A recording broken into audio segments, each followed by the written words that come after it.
This video is brought to you by Cool Green Clothing. What's up, y'all? What it is, man? It's your boy AC Green. You already know what's up with me. Cool and getting the green and staying out the way, you know? But yeah, that's what I need y'all to do. Mark your calendar this month, June the 25th. I'm teaming up with my girl, Kid from Kicking Culture. And what we doing for y'all, we bringing y'all the summer sneaker wipe off. What it is, man? It's your boy AC Green. And I'm teaming up with my girl, Kid, right here from Kicking Culture. The first week of summer, June the 25th. What we bringing y'all? We bringing y'all the summer sneaker wipe off. Hey, make sure y'all come through. Summer sneaker wipe off, man. We taking care of all shoes. All you gotta do is 20% off of t-shirts. Buy a t-shirt, you getting your shoes clean for free. Make sure y'all come through. They gonna come through. What's up, YouTube fam? It's your girl, Mrs. Tony 2 Times, and I'm back with another video. In this episode of the Baltimore Way, we will be discussing the case of a young woman who made a rash decision that landed her in prison and claimed the life of another young lady and a young child. Before we get into this video, please don't forget to subscribe to our channel if you're new here. Go ahead and click that notification bell to get notified every time we upload. If you're rocking with the content, smash that like button. Feel free to share this video with everyone you know. Make sure you watch until the end to hear the full story. All right, let's get right into it. There are times in everyone's life where we make bad decisions that usually come with life-changing consequences. Some of us were able to dodge certain bullets, but for some of us, our emotions, especially anger, can get the best of us. Anger that turns into uncontrollable rage can be deadly. On Tuesday, May 27, 2014, just after 9 p.m., in the 1900 block of West Franklin Street in Baltimore, police say a woman steered a vehicle onto the sidewalk alongside a church, hitting 3 people, slaying 2 of them after an argument witnesses say she had with one of the deceased victims, 25-year-old Latoya Skipwith. The other deceased victim was just a 2-year-old little boy, Joshua Carter Jr., Latoya's cousin. The last victim was a 7-year-old girl who sustained non-life-threatening injuries. According to news reports, people on West Franklin Street said they had seen the woman confront Latoya about a man they both knew. Bystanders at the scene told 11 News that the victims ended up in a nearby concrete stairwell. Pictures taken before the crash show the stairwell surrounded by a metal grate. Only a portion remained after the horrific incident. A pole holding a roof over the stairwell was bent at a 90-degree angle with the roof sagging. Family members of the victims and community members told reporters that the scene was horrible and frightening. Sadly, 2-year-old Joshua's mother said she watched helplessly as her only child was slain. His father was nearby and rushed to the scene after hearing the shocking and heartbreaking news. They described the 2-year-old as a bright child who knew everyone's name on the block. Family members of both Joshua and Latoya lamented that he had not yet had the opportunity to live his life, and Latoya's had a bright future ahead of her. They described Latoya as a hard worker who loved her family. Relatives and neighbors struggled to come to grips with their losses. Investigators classified the slayings as homicides. The following day, detectives arrested and charged 28-year-old Lucretia Mintz with 2 counts of first-degree murder for the deaths of Joshua Carter Jr. and Latoya Skipwith. She also faced 1 count of attempted murder in regards to the 7-year-old girl who was struck but survived the ordeal. Prior to her arrest, officials said an officer had located her banged-up gray Acura near the Poe Homes housing project. Lucretia was held without bond. As Lucretia Mintz was arrested and charged for the incident, she was also charged earlier that month for allegedly stomping and kicking a young girl. According to news reports, charging documents state that after a dispute with a 12-year-old girl and Lucretia's daughter, along with her two nieces, a car pulled up and Lucretia, her daughter, and two other women jumped out and started to attack the young girl. Police said the blows Lucretia landed on the girl were serious, causing bruising and swelling to her face, according to court documents. Lucretia was taken into custody a few days later, but posted bail the same day and was released. Those charges remained pending while she awaited trial for the incident that took place on Franklin Street. 2 years later, in April 2016, Lucretia Mintz went to trial for the deadly incident. Instead of a jury trial, Lucretia opted for a bench trial that lasted 2 days.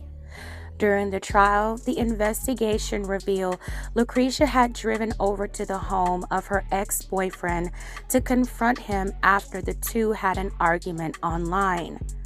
Once at the house, Lucretia and her ex-boyfriend's new girlfriend, LaToya Skipwith, got into a heated argument. Court documents went on to reveal that Lucretia left the house and drove around the block. When she returned, she revved up the car and drove up onto the sidewalk. LaToya and the two children, 2-year-old Joshua and the 7-year-old girl, were sitting on the steps of the church. LaToya grabbed the children and tried to get away, but it was too late. Lucretia allegedly struck all three before she fled the scene. Court records went on to say that the day after the incident, Lucretia called Baltimore police, claiming she had an accident the night before where she hit a pole. She told detectives she wanted to come in and explain what happened. Once she was at the station, she told investigators the transmission in her car failed as she tried to drive away. A later examination of Lucretia's car showed there were no mechanical issues with the vehicle. During her trial, Lucretia testified that she was trying to escape an attack and she didn't mean to run anyone down. On the stand, she said, "All I was focused on was getting my kids out of harm's way." Her defense attorney described the scene as chaotic and that his client's 11-year-old child was struck in her face, according to testimony. He proclaimed that his client found herself in a hornet's nest and they were swarming the car. Lucretia's attorney also testified that she had struck a pole and the steps of a home before she hit the victims with the car. He claimed that the car was not fully in her control at the time. He said in court that Lucretia's intent was not to take someone's life. However, prosecutors painted a different picture of what happened that night. According to court records, the state read Facebook messages Lucretia had sent her ex-boyfriend a day earlier. Prosecutors reiterated that Lucretia deliberately aimed her car at the sidewalk where people were standing.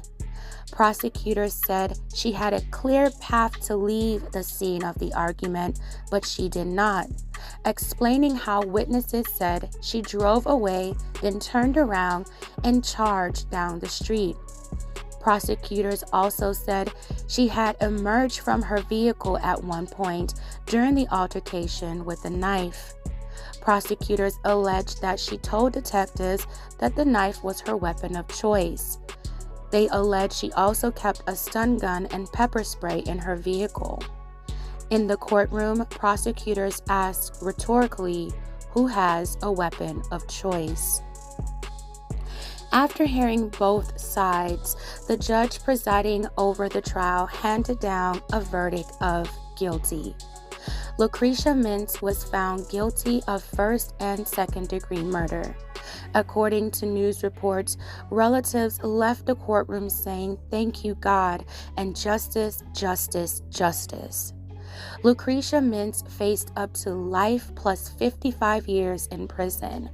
Her sentencing was scheduled for the following month. In June 2016, a judge sentenced Lucretia to life plus 20 years in prison. According to news reports, family members were relieved with the sentence Lucretia received, but they were still struggling every day to deal with their grief. They believed the sentence was justice, but the family wasn't celebrating. They still didn't have their beloved LaToya and their beloved Joshua Carter Jr. The victim's family believed the crime was premeditated. The family told news reporters that so many lives were affected by that one decision that Lucretia Mintz made. LaToya was a mother of 2 young children that loved her dearly. According to family members, LaToya's children were very young when she was taken from them in such a senseless way. In 2017, Lucretia Mintz did appeal her conviction, according to reports.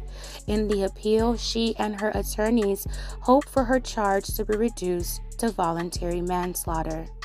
Court records reveal that they argued that the crime was not premeditated, but she acted in the moment. However, her appeal was denied and her conviction was upheld. Fam, this is such a sad, unbelievably senseless and tragic story. May LaToya Skipwith and Joshua Carter Jr. rest in peace. My deepest and most heartfelt condolences to their families and loved ones. LaToya was described as a highly motivated young woman who was about to start a new job before she was taken. She was a mother who was loved dearly. Joshua Carter Jr. was an innocent child who did not deserve for his life to be taken in such a horrific way. He literally was just starting his life. And the 7-year-old who was also struck now has to live with this traumatic experience for the rest of her life. I pray that she is coping well and living a healthy and productive life. I can't imagine the healing that has to take place for all that were involved in this tragedy. One bad decision, a fit of anger that turned into rage, caused so many broken hearts. Even Lucretia's children suffer from this tragedy. Their mother is spending the rest of their lives behind bars. I truly prayed for all those affected in this situation. Their lives have been changed forever because of one bad choice.